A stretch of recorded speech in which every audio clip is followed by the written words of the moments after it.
Bom, eu vou falar sobre os 14 movimentos da Terra, que são eles: rotação, translação, precessão, nutação, já falei?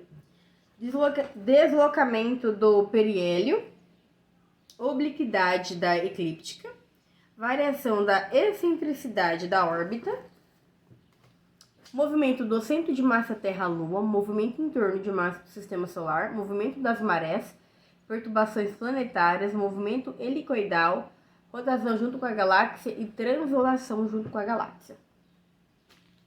Vou tentar falar um pouco resumidamente de um pouco de cada, para dar o tempo certo. E eu tenho umas anotações aqui, eu vou olhar um pouco porque eu tô muito esquecida com problema de memória e eu não consigo lembrar das coisas, daí eu tenho que olhar e falar.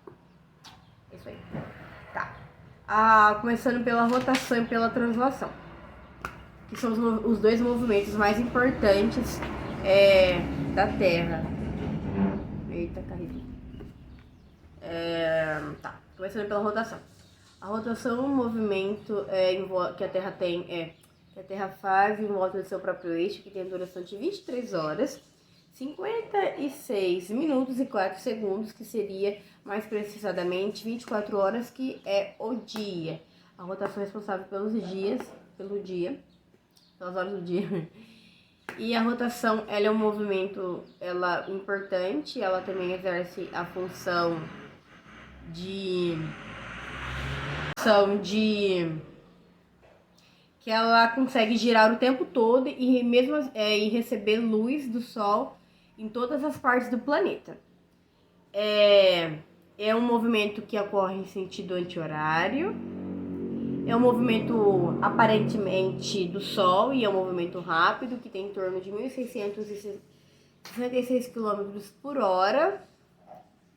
E mais resumidamente é isso. Já a translação é um movimento que a Terra faz em torno do Sol, que tem a duração de 365 dias e 6 horas. Essas 6 horas que sobra, que a cada 4 anos, juntando essas 6 horas, dá um dia a mais no ano, que seria 366, que é o ano bissexto, que possui o dia 29 de fevereiro, que é um dia a mais. Isso acontece por causa que a cada 4 anos, juntando essas 6 horas que sobra, tem um dia a mais no ano, que é 366, não vou lembro. Tem o ano bissexto, um dia a mais, 29 de fevereiro. Tá. Na translação tem um momento em que a Terra ela vai estar mais distante e mais um momento que ela vai estar mais distante do Sol e tem outro momento que ela vai estar mais próxima do Sol. O momento que ela está mais distante do Sol é chamado acho que é afélio, que é quando ela está a 152 milhões de quilômetros de distância do Sol. E quando ela está mais perto, o movimento chama-se periélio, que é 147 milhões de distância do Sol também. A translação ela também é responsável pelos dias, pelas estações do ano, que seriam a verão, inverno, outono e primavera. O verão é quando os dias são mais longos do que as noites, o inverno é quando as noites são mais longas do que os dias. E já o outono e a primavera possuem, como fala? Um equilíbrio já entre os dois, que não dura tanto assim, a questão dos dias e da noite. Cada um possui 12 horas. Já mais equilibrado os dois do que o inverno e o verão. O verão ele apresenta temperaturas elevadas, como eu disse antes, dias mais longos do que as noites.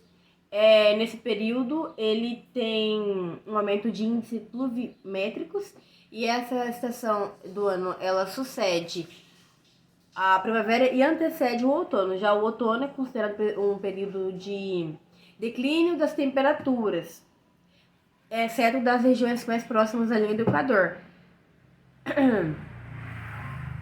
Nessa estação, as folhas... nessa estação é caracterizado meu Deus, que as folhas caem e elas ficam mais avermelhadas, laranjadas, né? Isso indica a mudança da estação quando elas caem. O inverno ele já é caracterizado pela queda das temperaturas. Comentei antes que os dias, as noites mais longas do que os dias. Também tem a ocorrência de geadas e nevascas. E é isso. Que tem nessa estação tem menor índice solar no inverno. As estações do ano no hemisfério norte e também no hemisfério sul, vou falar aqui. No verão, inicia-se por volta de 21 de junho, finalizando por volta de 23 de setembro. O outono inicia por volta do dia 23 de setembro e finaliza por volta do dia 21 de dezembro. No inverno, dia 21 de dezembro e finaliza no dia 20 de março. A primavera, dia 20 de março, inicia, né? E finaliza dia 21 de junho. Isso no hemisfério norte. No hemisfério sul, o verão. Ele tem início dia 21 de dezembro, por volta do dia 21 de dezembro. E termina por volta do dia 20 de março. O outono ele tem início por volta do dia 20 de março e termina dia 21 de junho. O inverno por 21 de junho e finaliza dia 21 de setembro. E a primavera por 22 de setembro tem por volta do início e finaliza pelo dia 21 de dezembro. Essas são as estações do hemisfério sul e falei anteriormente sobre as estações do hemisfério norte. Agora falando um pouco sobre os outros movimentos, dando continuidade aos movimentos da Terra, já falei dois, translação e rotação. Agora falando sobre a precessão. A precessão ela é um dos equinócios de uns vários movimentos realizados pela Terra. Corresponde ao deslocamento circular efetuado pelo planeta em torno do seu próprio eixo, do seu eixo da sua eclíptica. É realizado ao mesmo tempo que a rotação e a translação e a nutação em outros fenômenos.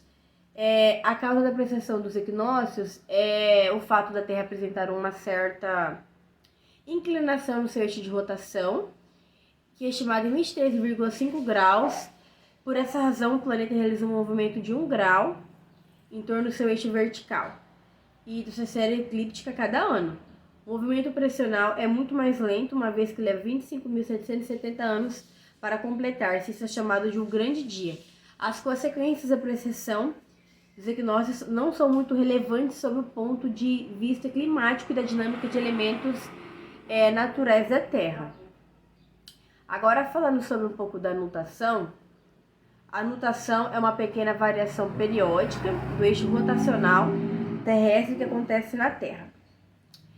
Ele acontece a cada 18,6 anos em função da influência da gravidade, da influência da órbita de outros planetas, com uma repetição cíclica de a cada 20 mil anos.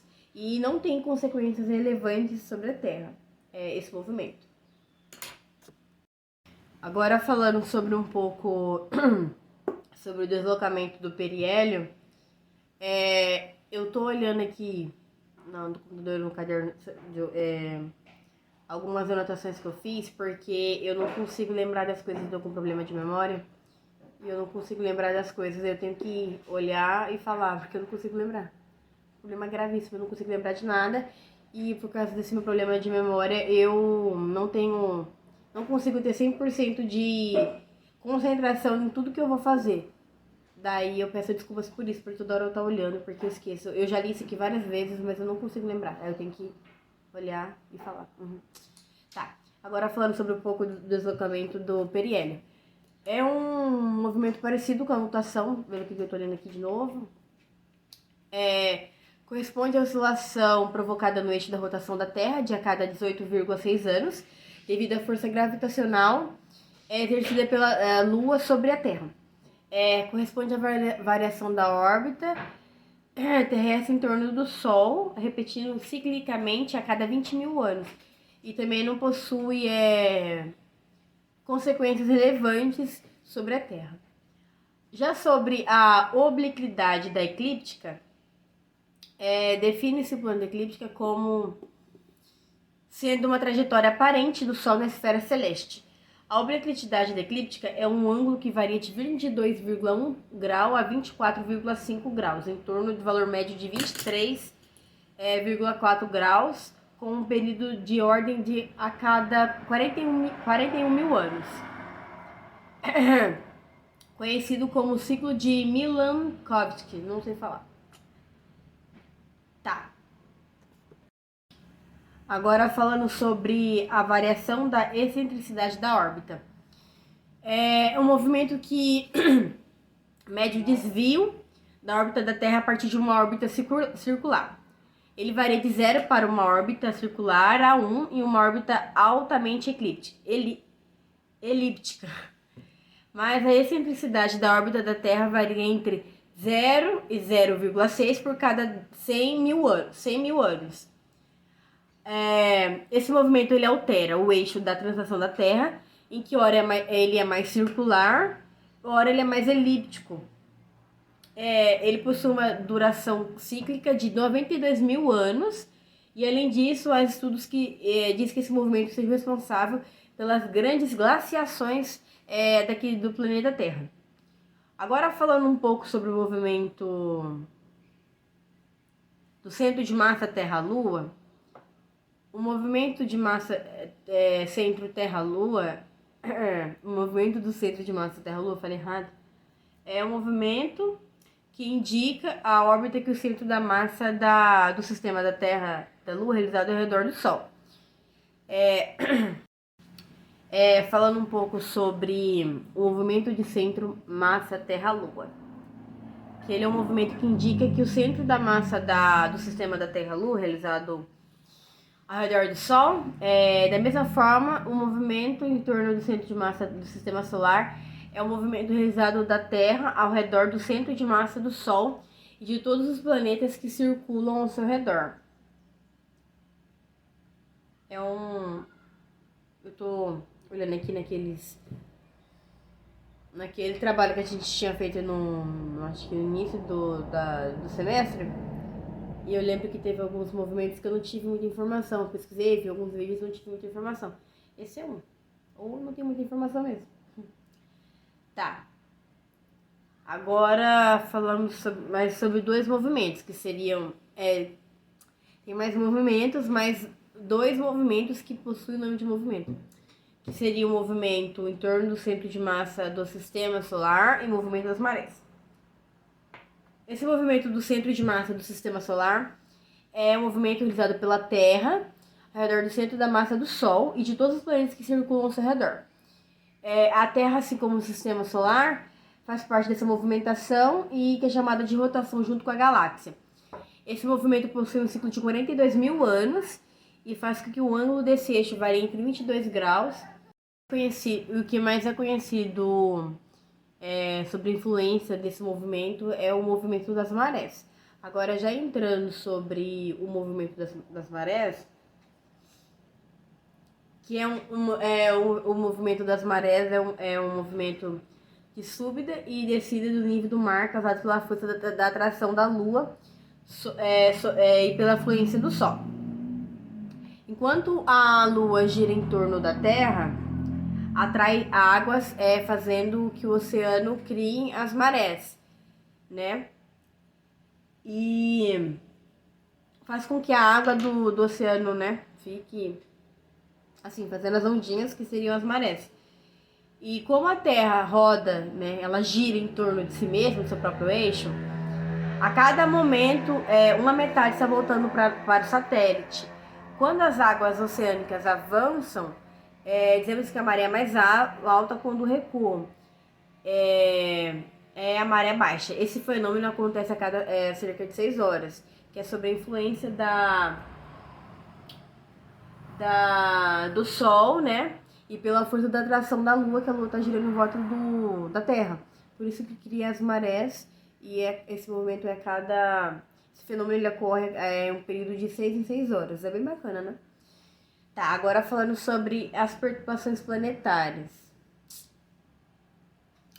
A Terra, ela realiza alguns movimentos imprevisíveis, com pequenas variações em suas órbitas e um fenômeno ocasionado pela influência dos demais planetas solares,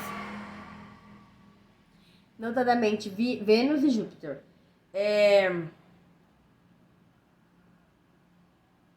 Também há uma variação da órbita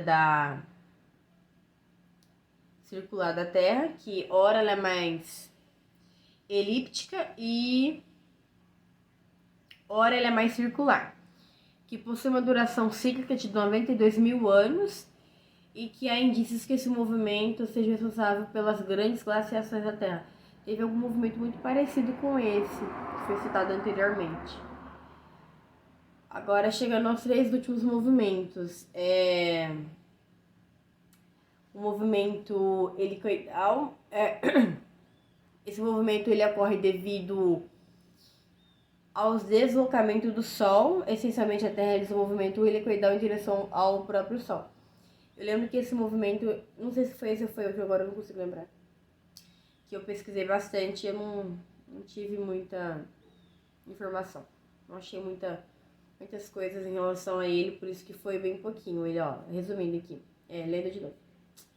Que ele é um movimento que ele ocorre devido aos deslocamentos do Sol, quando a Terra realiza um movimento helicoidal em direção ao próprio Sol. Esse seria o movimento helicoidal. Eu esqueci o que significa helicoidal. Eita, eu esqueci. De rotação junto com a galáxia. Falta mais 2. Rotação junto com a galáxia e translação junto com a galáxia. A rotação junto com a galáxia de qualquer forma, ele é um movimento em torno do centro da massa do sistema solar. Ele é um movimento realizado pela Terra ao redor do centro de massa do Sol e de todos os planetas que circulam ao seu redor. Assim como todos do sistema solar, a Terra, ela faz parte dessa movimentação, que é chamada de rotação junto com a galáxia. É quando... eu esqueci como que fala, explica. Que a Terra ela vai girando e eles vão indo assim... Que esse é o movimento da rotação junto com a galáxia, que são todos os planetas da galáxia. E a translação junto com a galáxia, que seria o último movimento, é um movimento quando o universo continua expandindo. A galáxia também se movimenta. Acho que é esse aqui. Levando todos os seus corpos celestes junto consigo mesma, o que faz que seja considerado um movimento de translação junto com a galáxia. Eu acho que é esse que é o que vai girando. A gente acha que a Terra gira assim, mas ela gira assim. E eles vão girando junto com a galáxia, a translação.